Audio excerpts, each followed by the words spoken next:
Mario Kart 64 is quite a fun game with quite a decent selection of tracks. There are some bad ones, but also quite some good ones. Today I'm going to be ranking every single track in Mario Kart 64. This list is based on how original and creative the tracks are, how fun they are to drive across and to replay, and of course partially my opinion as well.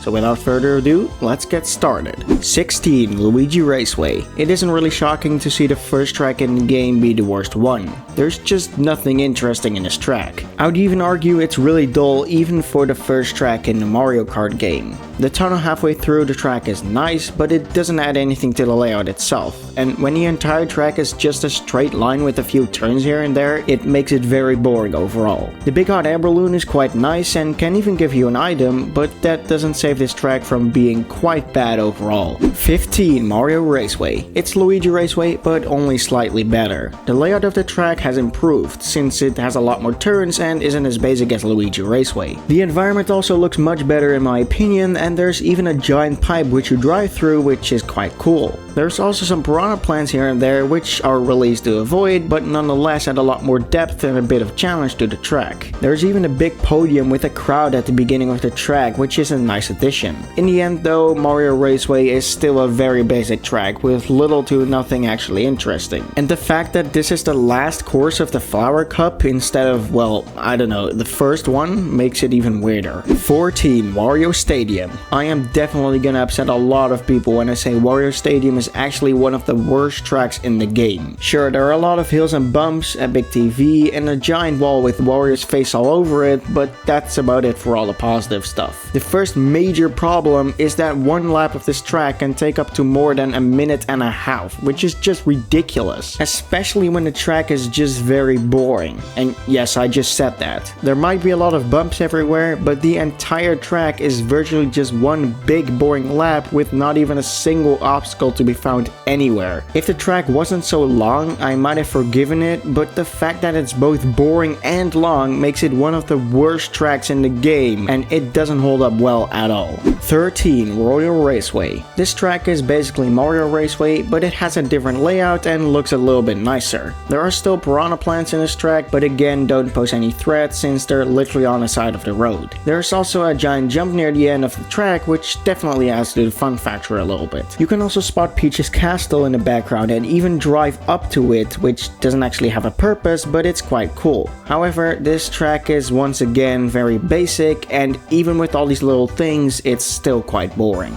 12. Sherbet Land. Most of the icy tracks in Mario Kart games have always been known for being pretty annoying to drive on, and this track is no exception. I'm not saying the ice is super slippery or anything, but this track is overall just not a great one. Avoiding the penguins is quite fun, and in the cave near the end there are a lot of them, so you do have to drive really carefully or else you're just screwed. Falling into the icy water also freezes you and even puts you in an ice cube, which is a really cool touch. For the rest though, this track is just very bland and quite annoying to drive on. 11. Moomoo Farm. The OG version of Moomoo Meadows. This track is comparable to the other tracks we've seen so far. It has a very simple layout, not many obstacles, and overall doesn't look really interesting. There are some cool things to see though, like cows in the background, a bridge halfway through, and a little shed, but that's about it. There are some Monty moles hiding in some places throughout the track, but they don't really pose any huge threat because you're driving past them quickly anyway. Plus, this track is very short and basically doesn't have any obstacles or unique terrain besides the Monty moles. Overall, it's a fine track for the first cup, but not really unique and certainly not one of the best. 10. Choco Mountain. There's nothing much to this track, but for some reason I kind of enjoy it. The entire track is really bumpy, and there are some boulders near the end which, besides not really being an obstacle at all, are a nice addition. The visuals, while nothing special, do look surprisingly delicious. For the rest, this track is very basic and I don't actually have anything else to say, so let's move on. 9. Banshee Boardwalk. Just like Choco Mountain, this track doesn't have a lot going for it, but it does have some interesting parts here and there. The most obvious one being the abandoned building with bats flying around. The track also has this cool but sinister vibe with the background being completely dark, and the music is not too bad either. The rest of the track is very standard and overall doesn't really do anything to stand out from any other track. 8. Rainbow Road. It's really sad to be putting Rainbow Road so low on this list, but this track isn't actually that good. Sure, it's extremely iconic and loved by so so many people, but I feel like that's completely due to nostalgia and not actually based on the layout and design. It's wonderful seeing all these character outlines in space, and the music is fantastic, especially for a game that came out in 1996. The chain jumps are a nice addition and aren't the easiest to avoid. However, the rest of the track is extremely boring. On 150cc, this track is just short of 7 minutes, which is ridiculous. And apart from the chain jumps,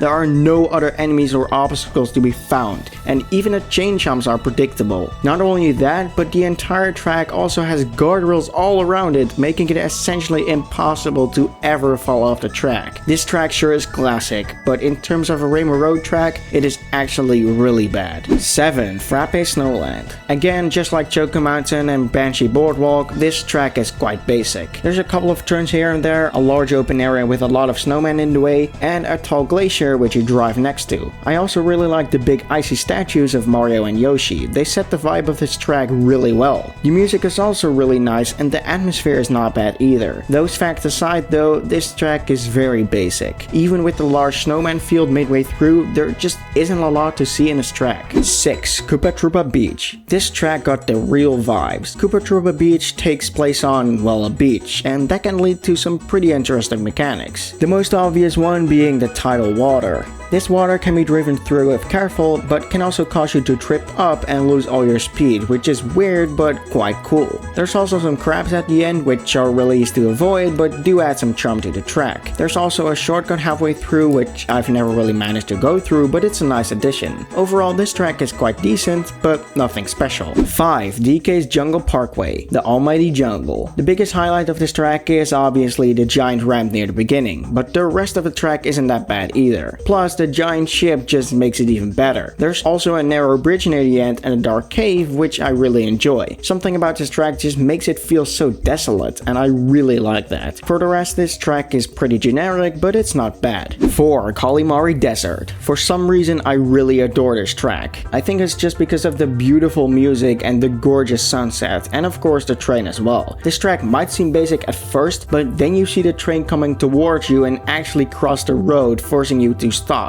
You even get tripped up by the train, which makes sense, but it just makes the whole experience a lot better. And this not only happens just once, but twice throughout the entire track. This track is very memorable and a great experience from start to end. 3. Bowser's Castle. Probably the most intense track in the game, maybe besides Toad's Turnpike, but oh well. One of the best parts of this track is the sheer atmosphere of the level. This track is also filled to the brim with thwomps that will chase you down and absolutely destroy you with no mercy, making the entire track straight up nerve-wracking. At the end, you also have a narrow bridge over a deadly pit of lava, making this track even more anxiety-inducing than it already was. This track is not bad at all, and the cage thwomp at the beginning just makes it even better. 2. Toad's Turnpike. Driving across actual traffic in a Mario Kart game sounds like a horrible idea, but it actually works in this track. Toad's Turnpike can either be a hilarious race or an extremely annoying one. This track has some of the hardest obstacles to avoid, and tripping up comes with a severe penalty because you get slowed down instantly and lose